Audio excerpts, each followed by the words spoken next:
All right, thank you. I really appreciate that, Corey. Thanks for the introduction. It's great to be here. What a fun way to spend a Saturday, and you don't even have to leave your house, which is nice. It's been 10 years since we held the very first conference. At the time, the LDSMBA conference, now the Latter-day Saint MBA conference, but this is an exciting day, and I'm excited to talk a little bit about innovation, a topic I'm very passionate about. And um, one thing I will point out too about my introduction, the book that was referenced, absolutely such a fun read. I love reading about adventures and leadership in very difficult situations. And this book, Island of the Lost, is pretty phenomenal. Worth checking out. Essentially, this book talks about a crew of 5 on a boat that got stranded in the sub-Antarctic part of the world on a little island, uninhabited, obviously, and survived for 18 months and found a way off the island. And I won't go into all the details because I don't want to ruin it for anyone, but the craziest part of the story is not just the survival there and how this team led and how they had great leadership. It's the fact that at the exact same time on the exact same island, there was another crew that also was shipwrecked and had to survive on this island, and they didn't even know about each other. And just a phenomenal story. So, something worth, worth checking out. All right, I'm going to share my screen here. So today I'm going to talk about the 3 Ps, which are keys to successful innovation. So I think you're going to enjoy this. I've never given this presentation before, so bear with me as I work through it. Also, I will say I am not a graphic designer. I put the slides together myself, so forgive me that they're pretty simple. The first P is process. And this is one that has changed. Honestly, this point has changed the way I innovate. It has changed the way, it has changed my life, honestly. And I will start with this first quote, which is a quote by Clayton Christensen, who was a speaker at the very first LDS MBA conference. He said, "Innovation simply isn't as unpredictable as people may think. There isn't a cookbook yet, but we're getting there." And so you're probably all thinking, okay, I want this first edition of the cookbook. And I'm going to share it with you. I'm going to share what I've learned. And a big part of this first part I'm going to be talking about is what I learned while I was doing my MBA at the Wharton School. My very first quarter at Wharton, I had the first year, at least when I was there, I don't know how this has changed, but the first year you're in a group, a cohort of students where you take all your classes together. You're in the same learning team, which is about 6 people, and you take all those classes together, and it's like required core classes that you have to take. That said, you do have an option to try to test out of a few classes, and I got out of one class, and I opted to take an entrepreneurship class. It was an innovation class, and in this class, everyone was challenged with coming up with 10 business ideas before the class started, and they gave us some guidelines. And then we had to submit our 10 ideas into a system called the Darwinator that these professors had created. And the Darwinator basically took your ideas, you didn't attach your name to it, and then it spit the ideas back out to all the classmates. And then you got a bunch of ideas that weren't your own that you had to score from 1 to 10. And as you went through and scored these answers, you'd send them all back, and then you'd get your answers back, and you'd see your ideas. You saw that some people really loved some ideas, and the other ideas people really thought were pretty horrible. And then the first day of class, we all came and everyone started presenting their very favorite idea. And they had 1 minute and 1 slide to present their best idea. And so this class started with a few hundred ideas, maybe 400 or 500 ideas, and slowly narrowed down to the point that we finished that quarter with 3 great ideas. And every year in this class, there's some great business that comes out of the class. So I'm going to share a little bit about some of the learnings there. So this is a slide. The next 3 slides are taken from this class. And this is actually a rank. You can see this traditional bell curve. This is the quality rating of people's ideas. And you can see that of these 234 opportunities or ideas that were generated by 47 people, this wasn't specifically for my class, but this is part of the slides that the professor teaches from. You can see that the average idea was about 5.5. Very few ideas were really great, with an average, ranking of 7.5 or 7. So you can see a lot of the ideas were actually quite bad, which sounds about right, doesn't it? So next slide here. This one is where I think this one is the game changer for me. As an entrepreneur, a lot of times what I see the biggest mistake that people make is they go start a business, or as they go take an idea within an organization to go execute on it, is they didn't put enough time and discipline into the process. So you can see here, this is the quality of ideas as we showed on that last screen. If you get like a 5.5, that's not that great. Like you would ideally have an idea that scored in the 7s or 7.5. And so you can see here that if you only come up with like 5 ideas, the chance of the best idea being higher than 5.5 is very, very low. But as you start coming up with, as the number of ideas increases, we actually see the quality of ideas increase as well at a diminishing rate. So at some point, once you hit 50 ideas or 70 ideas or 100 ideas, at some point, it's not worth continuing to come up with more ideas. But if you haven't hit that 50, 60, 70 number, the point here is that you should spend more time ideating. So entrepreneurs, a lot of times will think, okay, I'm ready to go start my own business. I'm going to go come up with some ideas. They come up with 3 or 5 ideas. They go choose one and they go dedicate all their time, all their money. They're dedicating their life to this idea. And it's like, man, if you just would have spent, another month or 2 or 3 working through this process, coming up with more ideas, and then running a process to slowly narrow those ideas down to the best idea, you'll have such a higher chance of a great outcome. Last slide on this, and then I'm going to look at the Q&A and see if I can maybe answer a question or two before I move on to the next piece. But this is, I remember Carl Ulrich, who teaches this course, and he's the Vice Dean of Innovation at the Wharton School. I love this example that he shares. He talks about if you had a pizza restaurant, what would you want to do? Would you want to create one perfectly sublime pie, but all the other pizzas that you make are just disgusting, like inedible, you can't even eat them? Or would you rather have, maybe it's not the perfect pizza, but consistency, where every single pizza is the same and it's good? Of course, the answer is you'd want the latter, right? You want to create something that has consistency and uniformity, that has the same every time. You wouldn't, maybe it's not the very best, but you want to avoid the very worst outcomes. Well, it turns out, like in entrepreneurship, this is not what you want to do. It's actually the exact opposite. And so we've been trained our whole lives to think this other way. We need to change that way of thinking. It is okay to have 100 really bad ideas, as long as we have one really good one. And that's what we're trying to figure out through innovation. All right, let me look at the Q&A here. Okay, I don't think I see one, but I think it's like maybe directly to me. So I'm going to keep going. If you have any questions along the way, feel free to ask. So I ended up taking this idea, this concept, this new principle I'd learned about innovation.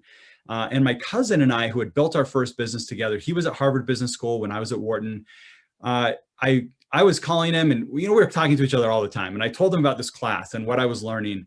And we started keeping a shared Google Doc where we would we each put our own ideas on there. And we ended up coming up with about 60 ideas that we came up with during that first year of business school. And instead of doing a traditional internship, we went out to Silicon Valley. We went out to Stanford campus, and we spent the whole summer at Stanford working through these 60 ideas that we had.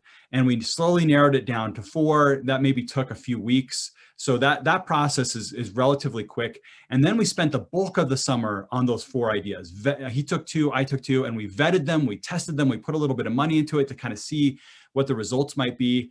And by the end of the summer, we'd taken those 60 ideas and we identified an idea that we felt was a big opportunity, which was to move down to Brazil and build an e-commerce business focused in the baby category. We had built an e-commerce business, the 2 of us before, that we had sold before around business school when we went off to business school. And we also knew of a business called diapers.com, which was founded by another Wharton alum that had grown to be quite large and had sold to Amazon for $500 million. And so it was like, wow, this model has been proven. We just need to go to this other market where this hasn't been done, and where the internet penetration was just kind of hitting this magical point where a lot of people were online, but there wasn't a lot of competition. I had grown up in Latin America, so I was interested in getting back, and so we went down there and built this business. So we ended up raising, our second year of business school, we ended up raising $4.3 million on a PowerPoint, on this vision of this brand and business that we could go build down in Brazil. And so, so that's one example of using the innovation tournament and how, as an entrepreneur, to come up with ideas. There's another way to use these innovation tournaments. If you're like, man, well, this is great, but I'm not really an entrepreneur. I'm not the type that's going to go quit my job and go start a business. No problem.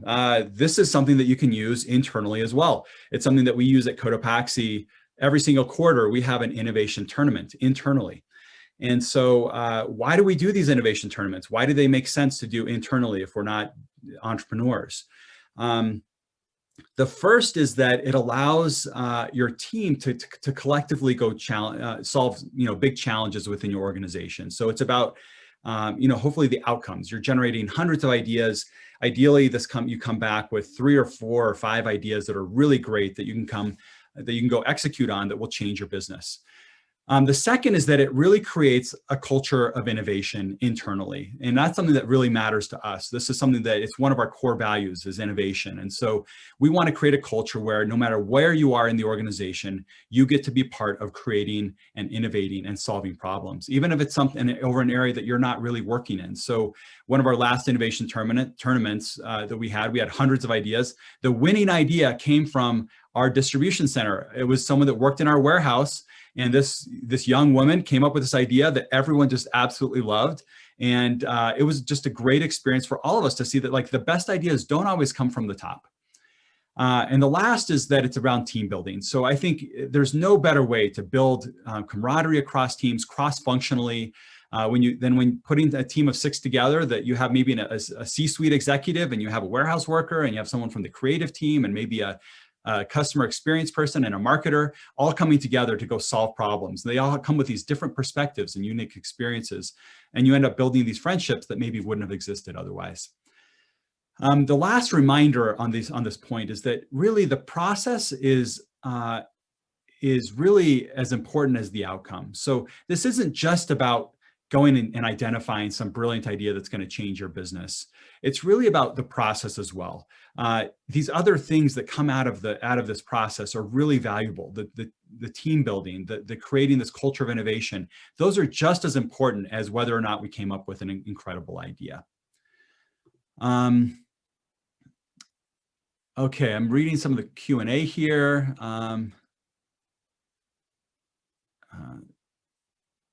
Okay, so Steve says, you've said in the past that Cotopaxi isn't innovative in products, that it's just that we're just jackets. So is it your opinion that what innovation about Cotopaxi? Okay, so this question, I will just maybe clarify that a little bit. Cotopaxi is a very innovative company, including with our product.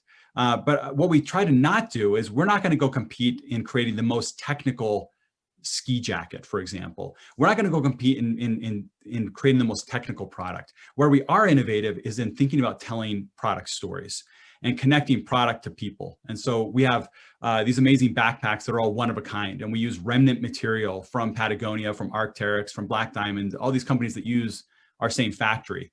And we empower the sewers to go design the bags. They use the remnant materials. They can use any colors they want, any materials they want. The only rule we make is that no bag can be alike. So every product is one of a kind. I would argue that's very innovative. That product is very, very innovative, but we're not competing on creating the most technical backpack. And that's where I think I want to distinguish between innovation and creating the most technical product.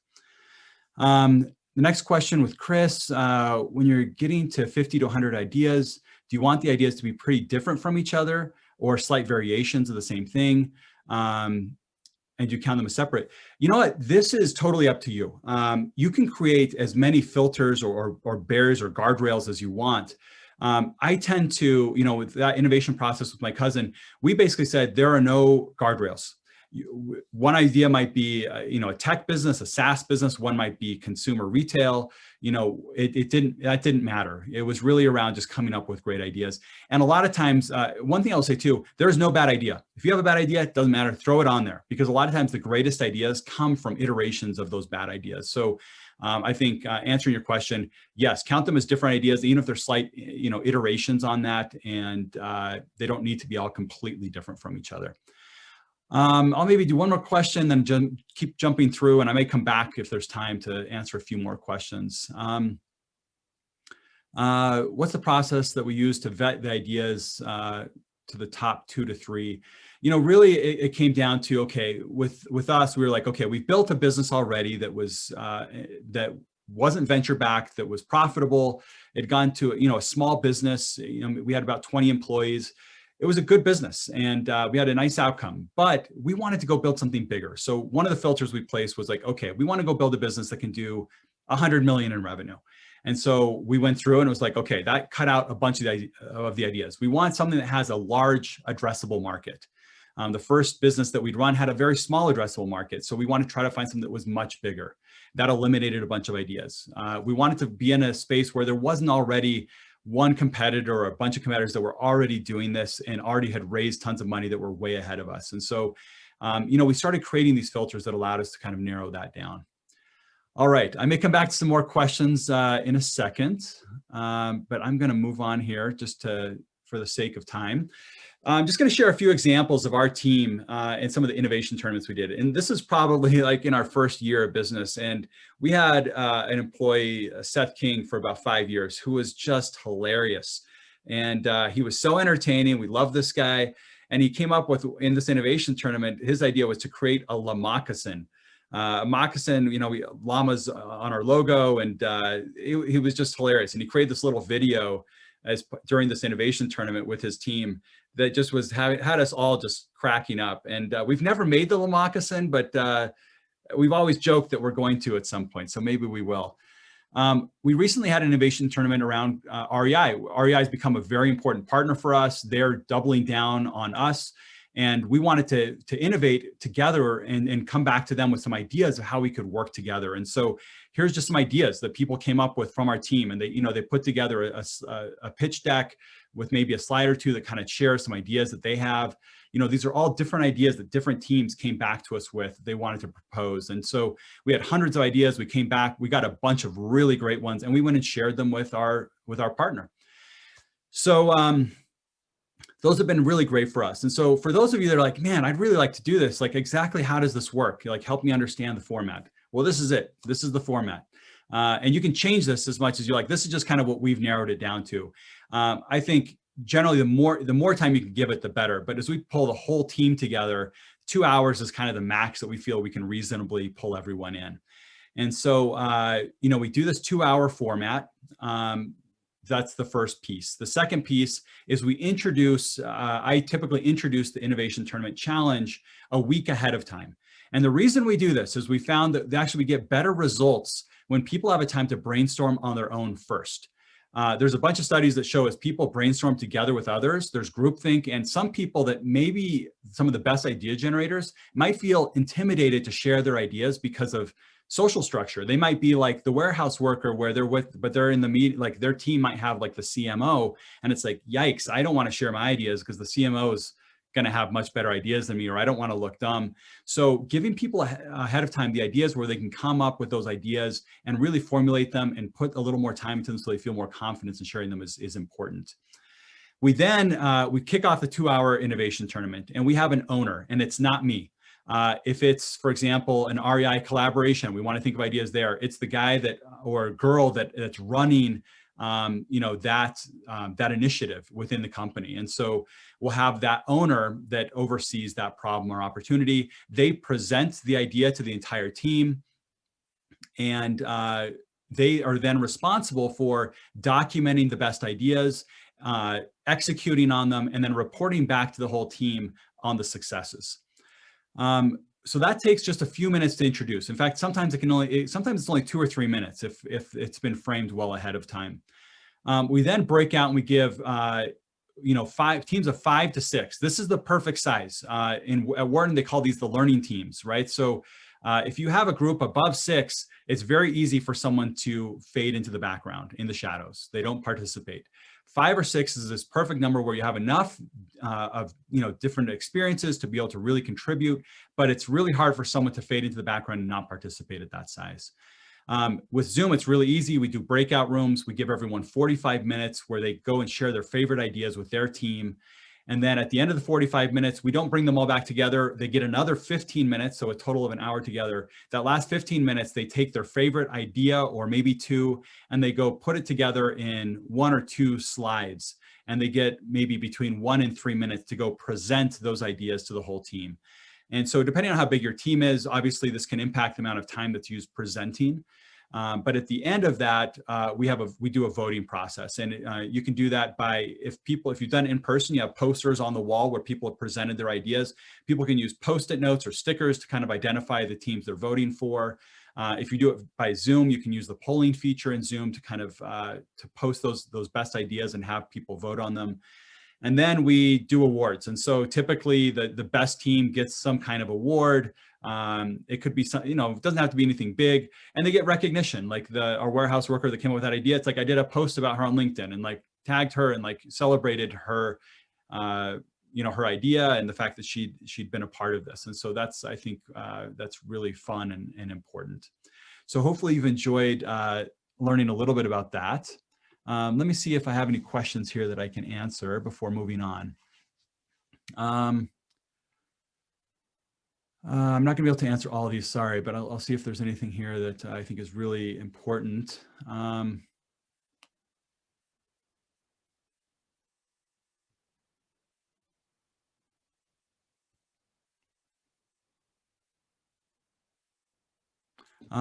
As a leader, Chris Miller, I don't know if this is the Chris Miller from my old classmate from business school or another Chris Miller, but as a leader, what do you do if there's an idea you're passionate about that doesn't get traction in a group setting?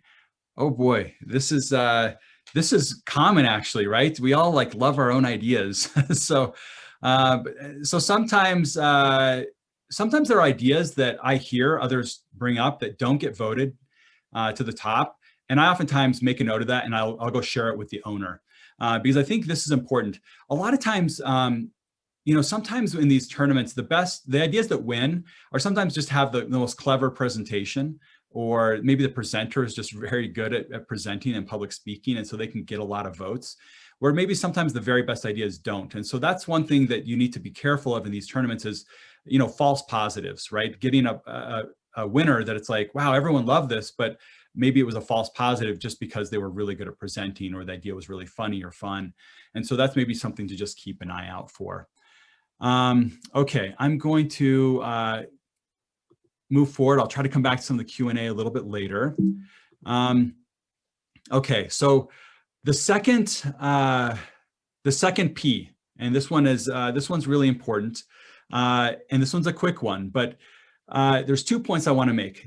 Creativity and innovation, they require time. It is impossible to innovate and be creative if you never have time to think. If you're always just running from one meeting to the next, trying to keep up with your inbox and never setting aside time, you are not going to be creative. You are not going to be able to innovate. And so I would recommend that you block off a certain amount of time each week or each day to go innovate. I have 1 hour every day in my calendar that I block off for thinking and being creative. And I started this actually in the beginning of the pandemic. I found that we needed it. We had a business that was, hugely impacted by the pandemic. Retail stores closed. Our retail partners like REI and others were closed.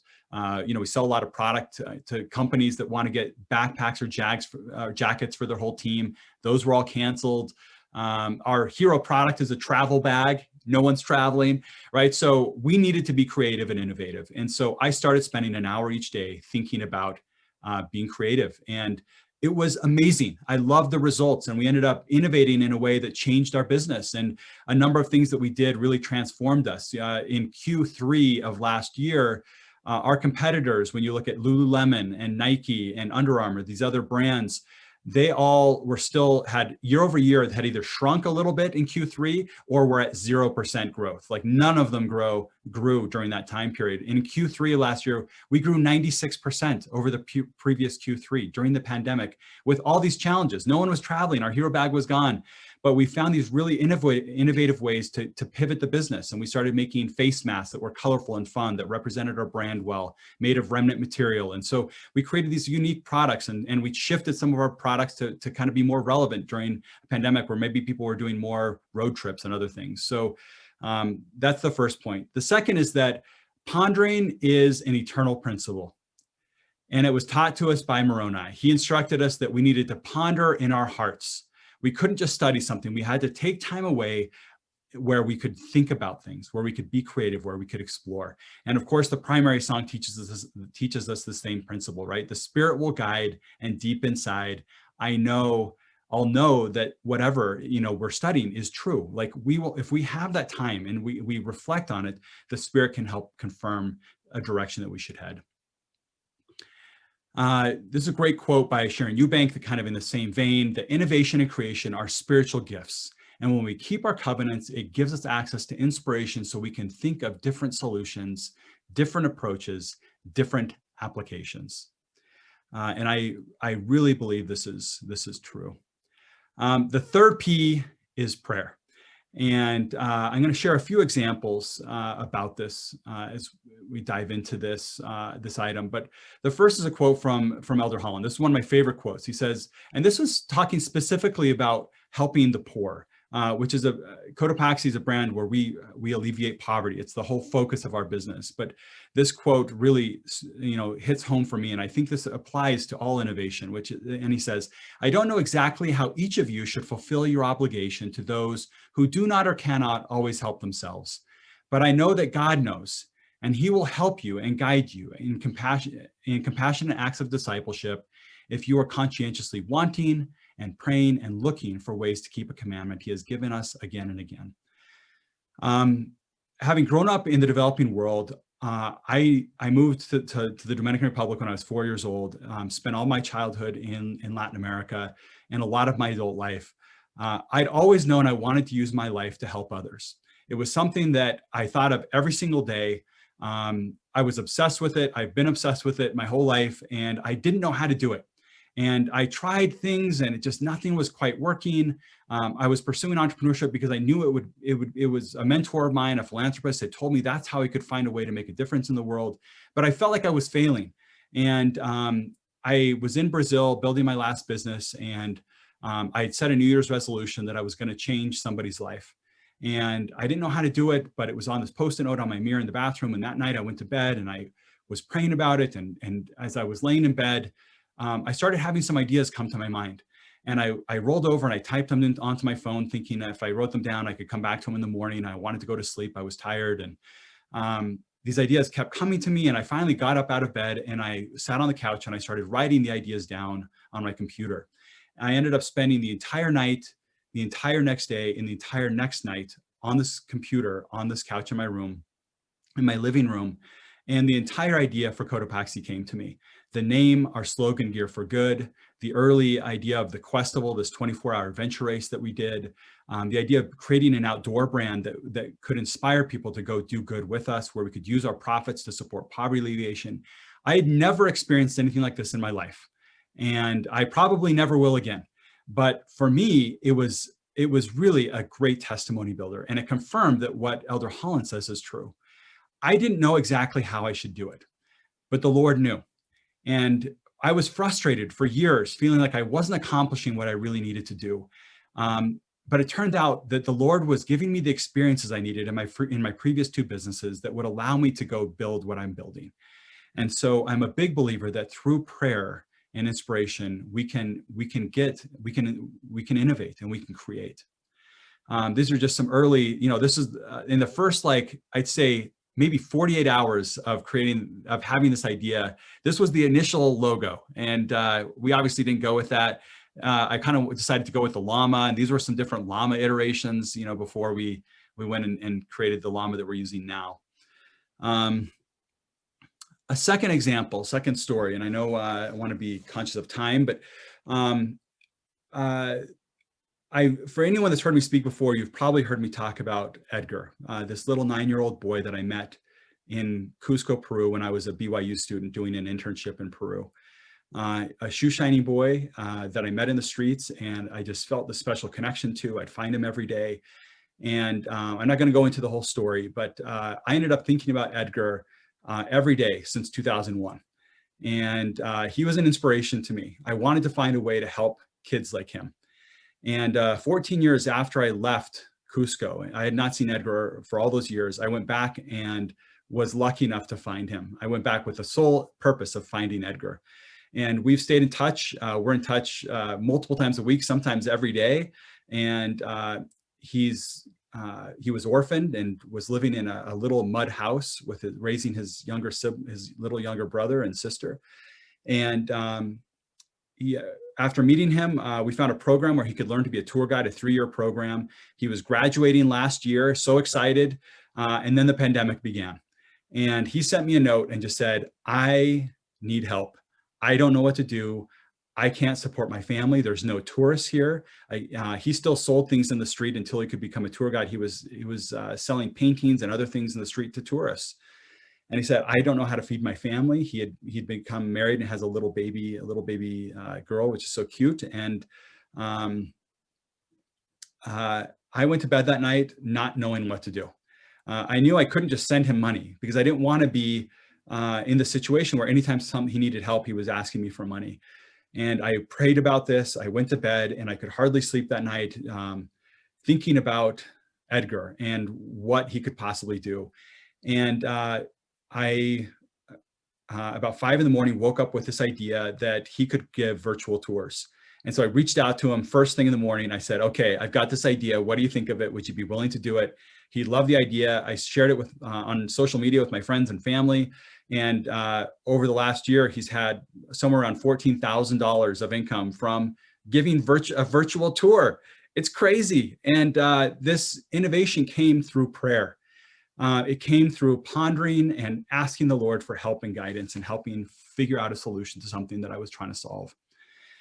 In conclusion, one of my favorite quotes is from Elder Uchtdorf, and he says, the desire to create is one of the deepest yearnings of the human soul.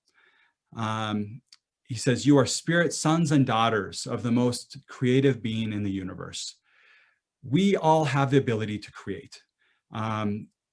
We have this in our DNA as sons and daughters of God. We can create, we can be innovative, and it is one of the most fulfilling things we can do. It is the thing that brings us closer, in my opinion, closer to God than anything else, as we are able to use this power to create. And so I hope that this session was helpful. I hope that it allows each of you to think about ways that you can be creative and innovative in your homes, in your spiritual life, in your professional life, and that you can find increased satisfaction as you do that. So thank you. I don't know that we have time actually for any Q&A, so I'll probably turn the time back over to the Wharton team that's organizing this so they can move on with the agenda. Thank you.